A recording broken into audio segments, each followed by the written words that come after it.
Seja bem-vindo ao podcast Juízo e Sabedoria. Tema: O Sermão do Monte. Produção: Juízo e Sabedoria. Publicação: Editora Fortes. Apresentamos inicialmente o conteúdo bíblico e interpretações, em seguida as reflexões sobre o tema. Capítulo 8. A vingança e o amor prático. O poder de não retaliar. Mateus 5:38 a 42. A introdução. Nada revela mais o contraste entre a cultura do mundo e a cultura do reino do que este ensino de Jesus. Enquanto o mundo clama por justiça retributiva, por dar o troco ou não levar desaforo para casa, o mestre ensina um caminho paradoxal. A vitória sobre o mal não vem da força, mas da graça ativa e não violenta. Aqui Jesus não está nos chamando à passividade, mas à resposta corajosa e redentora diante do mal. Texto bíblico: Mateus 5:38 a 42, NVI. Vocês ouviram o que foi dito: olho por olho, dente por dente. Mas eu lhes digo, não resistam ao perverso. Se alguém o ferir na face direita, ofereça-lhe também a outra. Se alguém quiser processá-lo e tirar-lhe a túnica, deixe que leve também a capa. Se alguém o forçar a caminhar com ele 1 milha, vá com ele 2. Dê a quem lhe pede, e não volte as costas àquele que deseja pedir-lhe algo emprestado. Análise e interpretação. 1. Olho por olho, dente por dente. O princípio da retribuição, versículo 38. Esse mandamento, presente em Êxodo 21:24, era uma lei de limitação da vingança, impedir que a justiça virasse descontrole. Mas com o tempo, o princípio foi sendo usado para justificar a vingança pessoal, o que Jesus claramente reprova. 2. Não resistam ao perverso. Versículos 39 a 42. Aqui está o coração do ensino. Não se deixem levar pelo espírito da revanche. Superem o mal com o bem. Jesus apresenta 4 exemplos práticos. Primeiro, levar um tapa na face direita, oferecer a outra. Um tapa no rosto era mais humilhação que agressão. Jesus está dizendo: não reaja com ódio, supere a provocação com dignidade e paz. Segundo, roubo da túnica, entregar também a capa. Ao invés de se apegar ao que é seu, Jesus ensina a liberdade interior diante da injustiça material. Terceiro, ser forçado a caminhar 1 milha, caminhar 2. Romanos podiam obrigar judeus a carregar cargas por 1 quilômetro. Jesus diz: surpreenda, vá além, sirva com graça, não por obrigação. Quarto, dar a quem pede, emprestar a quem precisa. Um coração generoso vence o egoísmo e transforma o mundo em lugar mais humano. Teologia do amor não retaliador. Jesus não está incentivando injustiça ou omissão, mas ensinando que a vingança alimenta o ciclo da violência, enquanto o amor desarma o ofensor e redime a situação. Paulo ecoa esse princípio. Não te deixes vencer pelo mal, mas vence o mal com o bem. Romanos 12:21. Conexões interdisciplinares. Na psicologia da raiva, a vingança pode gerar prazer momentâneo, mas mantém a ferida aberta. O perdão, por outro lado, liberta a alma e interrompe o ciclo de dor.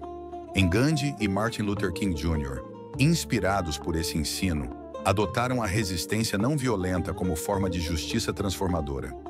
Na sociologia da paz, sociedades verdadeiramente justas nascem quando a reconciliação é mais forte que o ressentimento.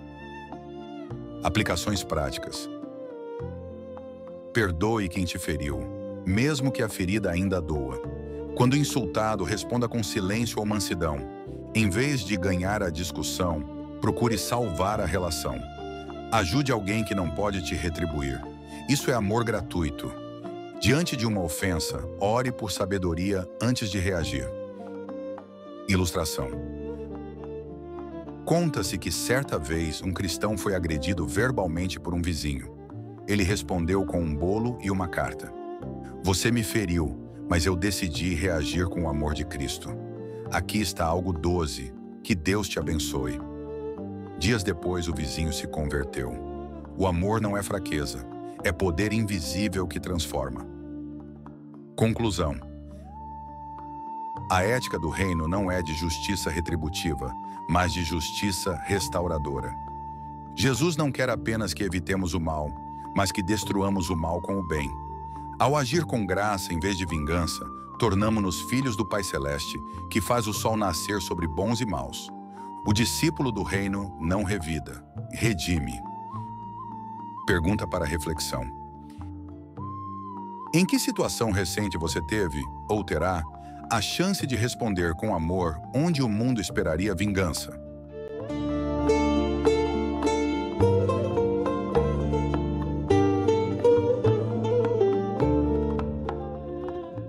Agora vamos ouvir as reflexões sobre o conteúdo apresentado.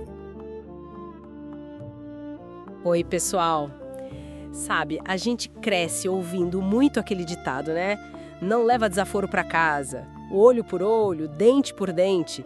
Parece quase natural reagir assim. Pois é, mas tem um ensinamento bem antigo e, olha, bem radical mesmo, que desafia totalmente essa lógica.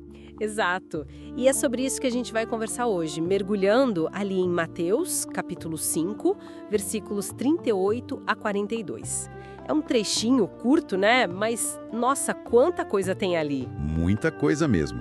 É onde Jesus pega essa lei de Italião, o olho por olho, e propõe algo completamente diferente. Uma não retaliação ativa. A ideia de vencer o mal fazendo o bem. E a nossa ideia aqui é tentar descompactar isso, né? Entender o que significa na prática. Porque assim, parece tão contraintuitivo, mas é apresentado como algo super poderoso, transformador. Ótimo ponto.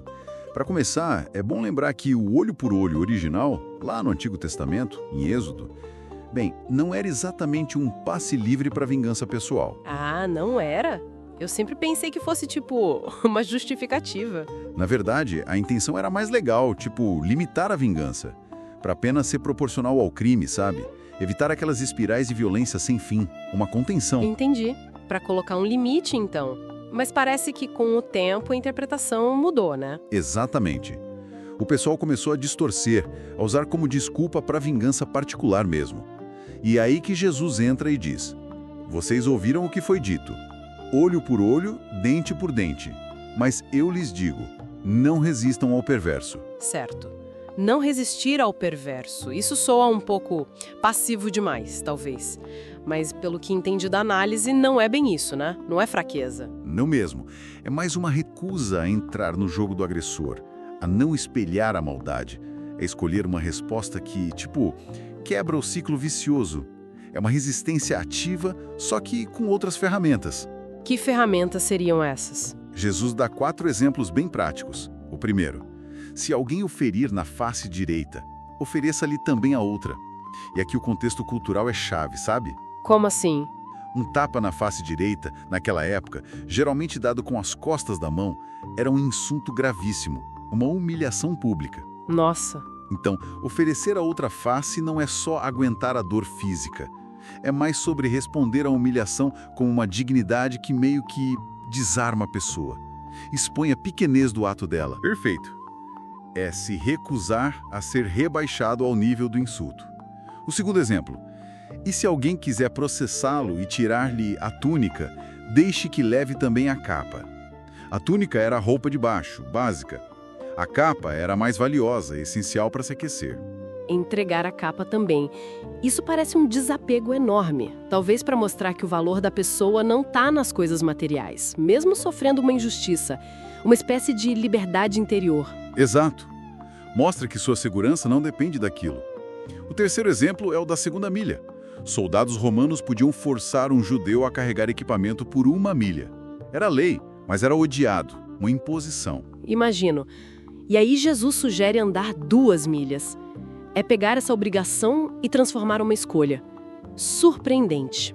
Uma generosidade que ninguém esperava. Isso subverte totalmente a dinâmica. É responder à opressão com uma graça que o opressor nem sabe como processar. Por último, ele fala: dê a quem lhe pede, e não volte as costas àquele que deseja pedir algo emprestado. É um chamado direto à generosidade, né? Contra aquele instinto de só guardar para si. E toda essa lógica, esse vencer o mal com o bem, que Paulo depois repete lá em Romanos 12, né? Isso tem um alcance enorme. A gente vê ecos disso em movimentos importantes. Sem dúvida. Figuras como Gandhi, Martin Luther King Jr., eles beberam muito dessa fonte para a resistência não violenta. Eles sacaram que não era passividade, era uma força ativa. Uma forma de expor a injustiça, de ganhar a opinião pública, de envergonhar o opressor sem se igualar a ele.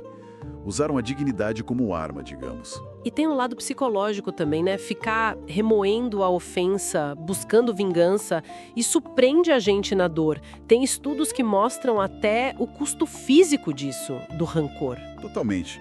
Essa abordagem de responder diferente pode quebrar esse ciclo de estresse e de ressentimento. Liberta mais quem pratica, muitas vezes. Faz sentido. Tem até uma história rápida citada numa das fontes de um cristão que era insultado direto pelo vizinho. Um dia, ele respondeu com um bolo e uma carta gentil. Um bolo? Que inesperado! Pois é. E essa atitude quebrou a hostilidade. Acabou levando a uma reconciliação. Mostra esse poder invisível da graça, né? Resumindo, então, a proposta central não é de uma justiça que só pune, mas uma que tenta restaurar. O foco não é só evitar o mal, mas destruí-lo com o bem ativo. Agir com graça, em vez de vingança, seria um sinal de um caráter diferente, transformado. Exatamente. E isso deixa a gente com uma provocação para pensar, né? No nosso dia a dia, nas pequenas irritações, nas grandes ofensas, quando o instinto grita por revide, por dar o troco. Sim. Será que existe espaço para uma resposta inesperada? Para essa graça ativa, essa não violência criativa. Não como sinal de fraqueza de jeito nenhum, mas como uma estratégia consciente para, quem sabe, mudar a dinâmica toda. Fica aí a reflexão.